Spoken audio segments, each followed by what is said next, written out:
right now, it's just a political decision that people are waiting on to find out whether or not President Trump is going to give the order to strike and to launch this operation. And Daniel L. Davis joins me now. Good morning.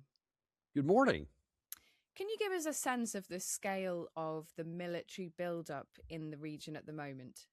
Yes, absolutely. It is by any accounting the largest deployment of U.S. military combat power, especially naval and air power, since the 2003 Operation Iraqi Freedom, and then on something close to par with the 1991 Operation Desert Storm. Not quite that big, but very, very close. But it is something substantial, more than what we've seen in decades. So this is a very, very serious deployment. And what assets does America have in the region at the moment, and how quickly would they be deployable?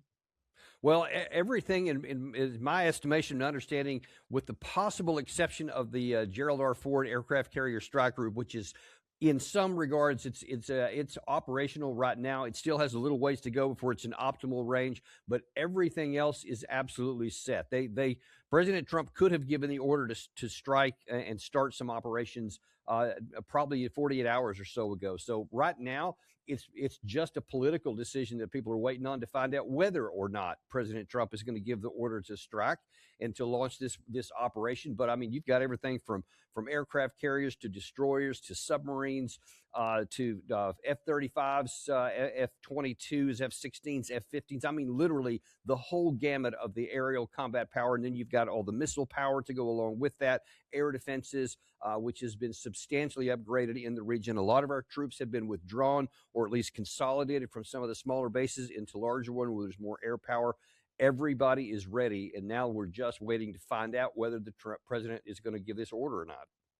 And that's the really big question, isn't it? That no one seems to be able to answer at the moment. Do you think there is a world in which this buildup is a bargaining tool?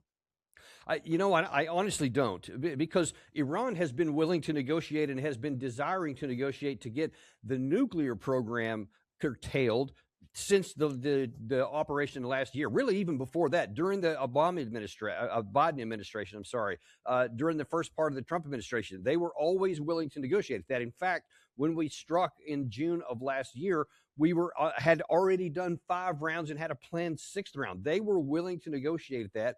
The issue is, are they willing to give up what we want to forestall an attack? And right now, it doesn't look like they are. So if we were just wanting them to coerce them into making a deal that we liked, you wouldn't need anywhere near this much combat power. This is something that's either going to attempt, and I use that word carefully, attempt to have a regime change operation to destroy the government of Iran and its military, or it's not going to be used. I just don't see any small scale thing or just something to try and pursue them to get a negotiated settlement. And what you hear right now, apparently there's at least on the table a meeting on Thursday that's going to follow up some of the ones that have happened already. Apparently, at least according to news here in Washington, D.C. earlier today, it remains to be seen whether President Trump will send somebody to do that or not on Thursday. I think we'll get a bit better clue on Tuesday night at the State of the Union address. We'll see what he has to say there. But the bottom line is here, there is no compelling strategic security interest at stake for the United States that would necessitate an attack. And we don't need this to keep us safe. We already had some deals in place that would have prevented Iran from getting a nuclear weapon. So I'm just being blunt here. There is no compelling reason why we should launch an attack. And I certainly hope President Trump doesn't. And you use the word attempt when it comes to regime change. Why did you choose that word? Because, and I think there's too little comprehension of what the Iranian side can do. When you look at how this thing is going to play out, if President Trump gives this order to succeed strategically, the United States has to win. And the stated objective of having Iran either regime change, destroy the regime, destroy the IRGC, we've got to succeed in that. Iran has merely to survive.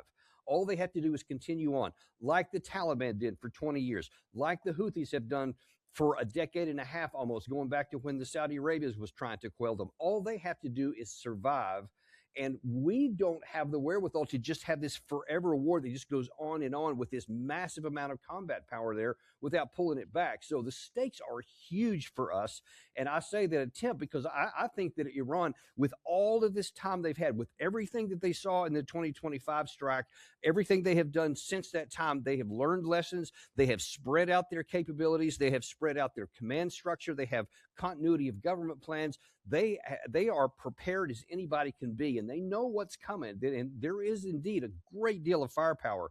But with this country that is massive and 4 or 5 times bigger than Iraq, they can survive this, in my estimation. We'll wait and see how this thing works out. But I don't think this is going to be a quick, short deal with an easy end like the Venezuela operation was. And that is the kind of military intervention that Donald Trump seems to like. That short, sharp, targeted, with a very careful end date, if you like. And as you suggest, this doesn't look like that. With the capability that you see America building up, what kind of a strike would we be looking at? And what capability would that strike be met with from the Iranian side?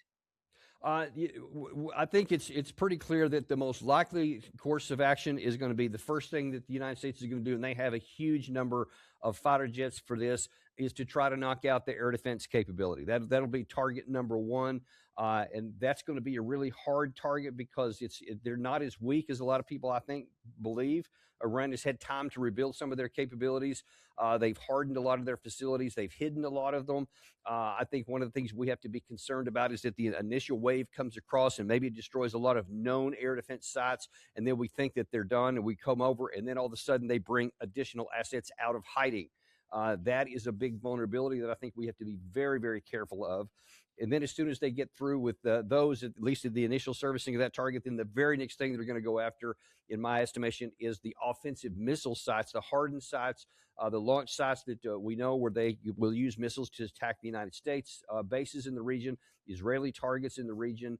And then the other thing, I think that they'll start going after regime targets. I think they'll try to take out the Ayatollah with maybe the political leadership, the IRGC, the military leadership. I think they'll go after the physical capacity of the IRGC, the security forces in some of the major cities, with the intent to try to weaken them enough so that protesters can rise up and overtake them. At least that's going to be the theory, I think.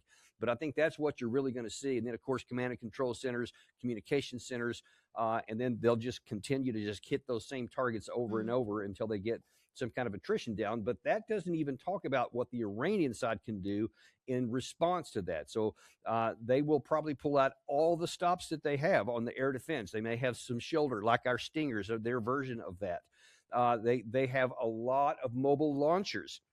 You can take out a lot of these hardened sites and you can damage some. Some of them will survive that and they can come back out later. But these mobile sites have been historically very, very difficult to knock out. A lot of what we saw with the Houthis, we had some success, but limited success. And those things keep driving around and they keep coming out. And look, the terrain is conducive to hiding things in much of this mountainous area in Iran. It's very difficult to get out, and they really know how to use the terrain to their advantages. And if they just continue to fire these missiles, which we know can penetrate Israeli defenses, we know can penetrate American defenses, we could start suffering some real casualties.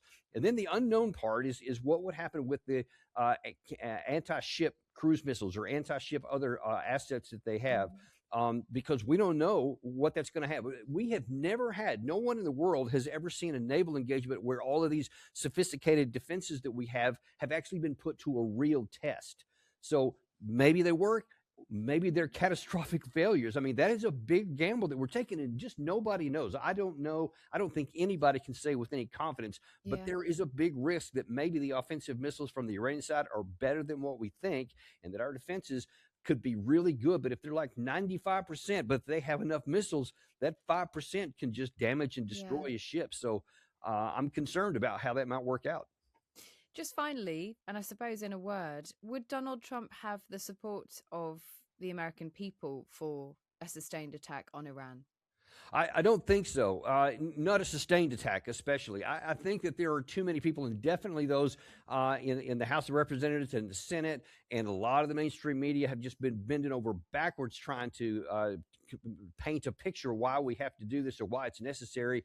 uh, because that's kind of the way things have been working here a long time. And you had the situation with obviously with Venezuela. You had these drug boats issues that we were going after. You had the attack in Iran last year. Everything was Mm. short, sharp, quick, and cost us nothing. But if you start getting casualties and you can't succeed and you can't win, and it just Yeah. gets drawn on week after week and then into the months, then it's going to be a real problem for the president.